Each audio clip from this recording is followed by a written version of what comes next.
Welcome to second lecture on approximate analysis for frame subjected to lateral load. In this method, we are going to see the cantilever method and an example on it. So in cantilever method, what we do is we will consider the entire frame as a single vertical cantilever. And it is to be noted that the cantilever method is specifically suitable only for tall frames which are having lesser number of bays. Okay. The first assumption is same from the previous method, which is portal frame, wherein we assume that point of contraflexure in all the members lies at the midpoints. Point of contraflexures are nothing but point of zero bending moment. We can consider these as to be a hinges. The second assumption is basically from the beam theorem, bending theorem. So it says that in any story, the direct stress in the column is directly proportional to their distance from the centroidal vertical axis of the frame. This is quite obvious. When a cantilever bends, there will be neutral axis or beam axis, and all the fibers above the neutral axis will be having tensile forces, and all those below the neutral axis will be having compressive stresses. And as you can see from the diagram, stress diagram given at the bottom, as the distance increases, the stress also increases. Okay, let's see an example here. Here we have a 2-story 3-bay frame. So this is just an illustration.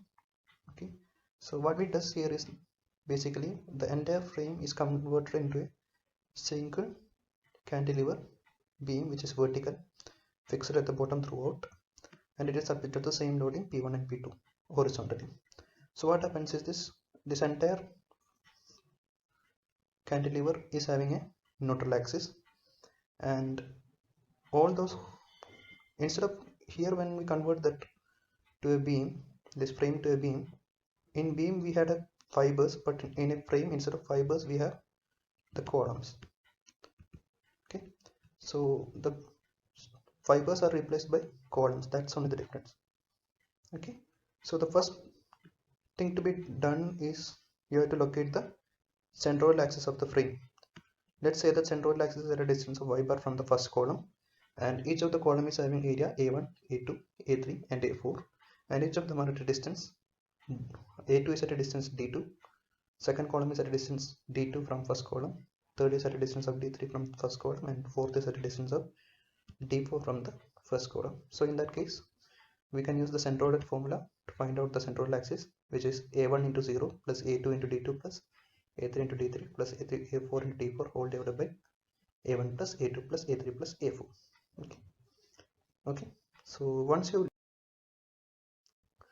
locate the neutral axis, we can apply the beam theorem. So it is to be noted that those columns which are to the left of this are having tensile stresses, which means that in those we'll be having tensile forces.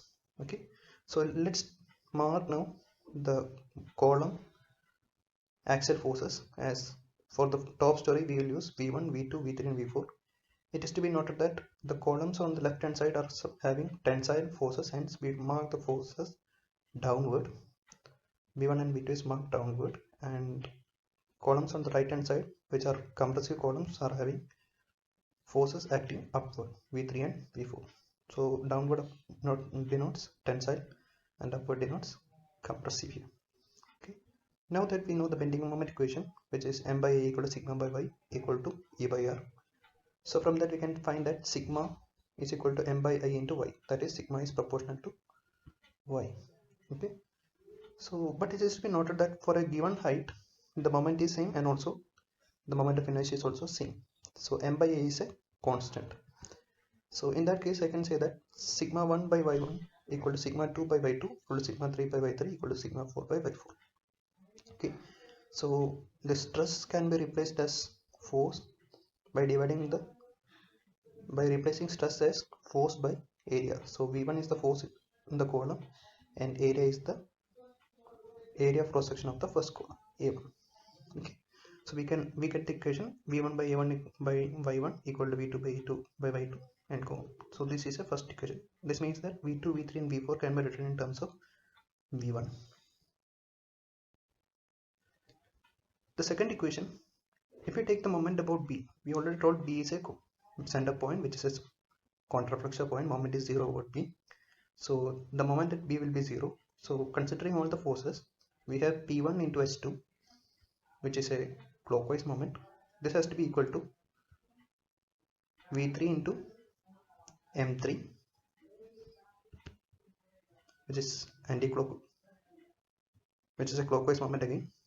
So we have a minus sign. v1 into m1, which is anti-clockwise, v2 into m2, which is again anti-clockwise. So getting the moment about b to be 0, we have this equation. So now what we have is two equations in terms of v1, v2 and v3. So once there are, we can substitute v2 and v3 in terms of v1. We get the value of v1. Once we get the value of v1, we can find out v2, v3 and v4. Okay. It is also important to note that p1, the total horizontal force in the first story or the top story, should be equal to the sum of all h1, h2 and h3 and h4, which is the horizontal shear on the column at the top story. Okay. Now let's see an example, the similar example as we seen in the portal frame method. So it is important to note that here all the columns are having same area of cross section. Okay. So once you have the problem, the first thing you have to do is you have to locate the neutral axis. Okay. So let's say the neutral axis is at a distance of y bar from the first column, and you can find out the location of neutral axis. Okay. So here is the equation: y bar is equal to a1 into 0 plus a2 into y1 plus a2, a3 into y2, y3 plus a4 into y4. Here all areas are same, there is no problem. So we located a2 y bar as 8.25. So mark the axis, centroidal axis, and mark the distance to each of the columns. So 8.25 to first column, 1.25 to the second column, 2.25 to the third, and 7.725 to 7.25 to the last column. Okay. Now that we got the central axis, it is obvious that the first and second column are tensile columns and third and fourth columns are compressive columns. So we can write the first equation as v1 by a1 whole divided by y1, which is 8.25, v2 by a2 divided by 1.25 equal to v3 by a3 divided by 2.25, v4 by a4 divided by 7.5. Here a1, a2, a3 and a4 are all are same, it is a, so it cancels out. So we have this equation.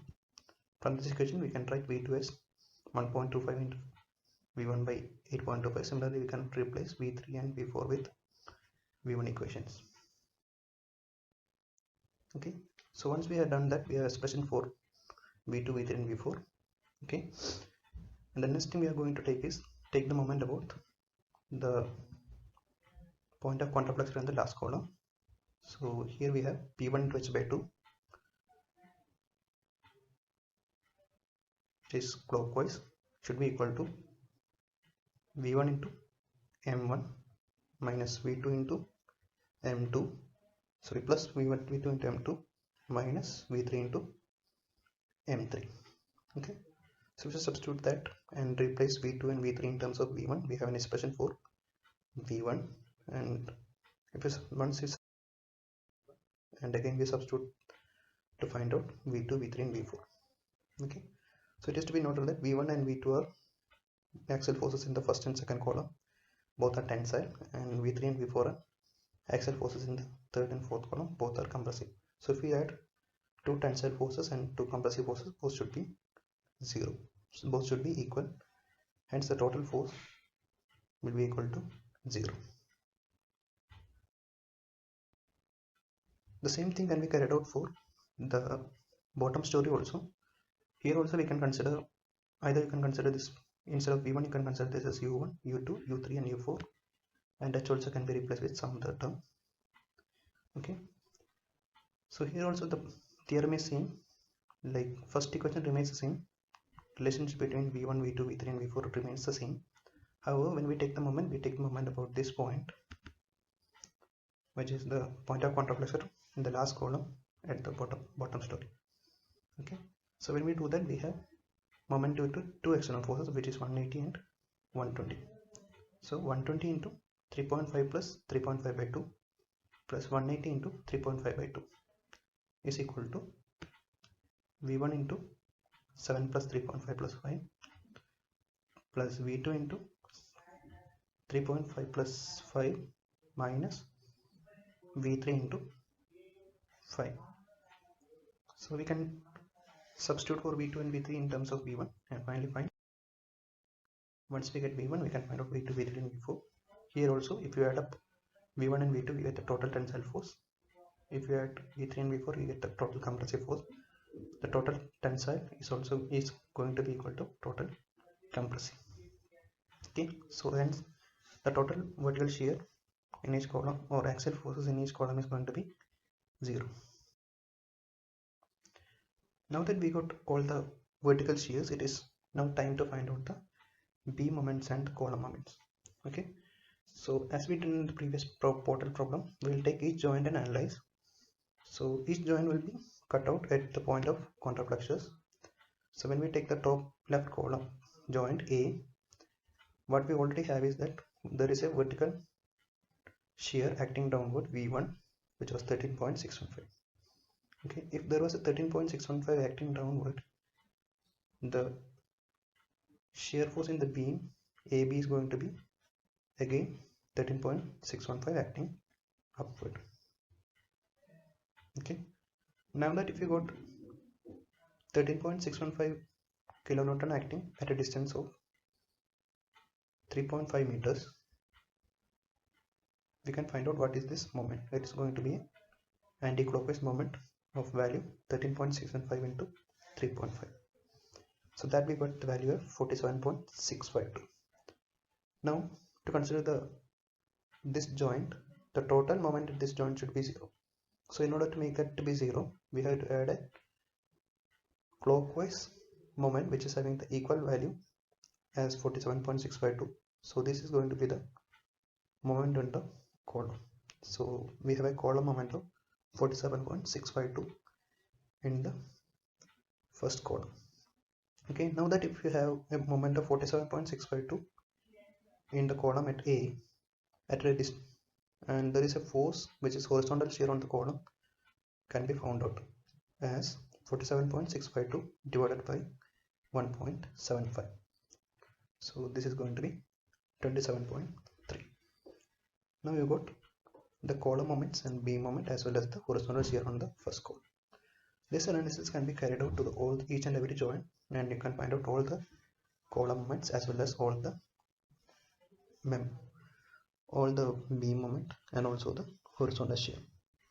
It is to be noted that for the first story, all the horizontal shears will sum up to 120. So now let's move on to the second column. We are depicting the entire thing. I'll explain in the second joint also, B here. So now that we got the vertical shear in the beam AB was 13.615, which means that this is a counterflexure point, and so on the right side also there is a similar and equal and opposite shear acting downward. So this is 13.615 acting downward. There is a axial force of 2.0263 acting downward, which is nothing but V2. So both these are known to us. So which means that there is a total of 15.678 which is acting downward, which means that this force which is acting upward has to be 15.678. Okay, now that we have the shears, we can find out what is this moment values. Okay, so 13.615 acting at a distance of 3.5, it creates a moment of 47.65 again, which is anti-clockwise. 15.678 acting at a distance of 1.75, this will create a moment of 15.678 into 1.75, which is 27.44. again this is also clockwise. Now the net moment at B has to be 0 and this column moment is unknown. So both the beam moments are in the same sense, which is anti-clockwise. So add both this moment, and the column moment is going to be opposing the sum of both this moment. Okay, so if we add 47.65 plus 27.44, we get around 75. So there is a column moment of 75 acting on the beam here. So once we have 75 column moment, we can easily find out what is this horizontal shear at the counterflexure point for the column number 2. So this is going to be 75 divided by 1.75 meters, which is 75 by 1.75, which is going to be 42.8. Thus we got the horizontal shear in the second column also. So this analysis can be carried out on the each and every joint C, D and continued. So it is important to note that here the force was 120. So if you add all the horizontal forces, which is horizontal shears and columns 27.2, 42.82, 32 and 70, if you add all this together, we'll get 120. And also when you find out the base shear for the bottom one also, bottom columns also, this is 180. If you add 68 plus 107 plus 181 plus 42.73, if you add all this together, we'll get 180 plus 120, which is 300. And once we get all the column moments and beam moments, we can depict that in the diagram, bending moment diagram. We use the same sign convention, which is anti-clockwise moment on the right and clockwise moment on the left is going to be marked as positive. So here we have a beam moment which on the right, which is anti-clockwise, which implies that this is positive. Here this column moment is on the left of joint A, which means that it is on the left of column A, joint A, we have a anti-clockwise clockwise moment of 47.65, which means it is again a positive moment. So this and this both are positive moments. Now this can be marked on the your portal frame, something like this. So on the top side and on the right side, I have marking the positive bending moments. And so you can also do a comparison with the cantilever portal method. The answer which you got using portal method, the answer will not be the same, because as we told initially, this is an approximate analysis and assumptions between both of these are different. However, the total shape of the diagram is going to be similar. So that's it for today's lecture. In the next lecture, we will see the last method of approximate analysis, which is factor method. Thank you.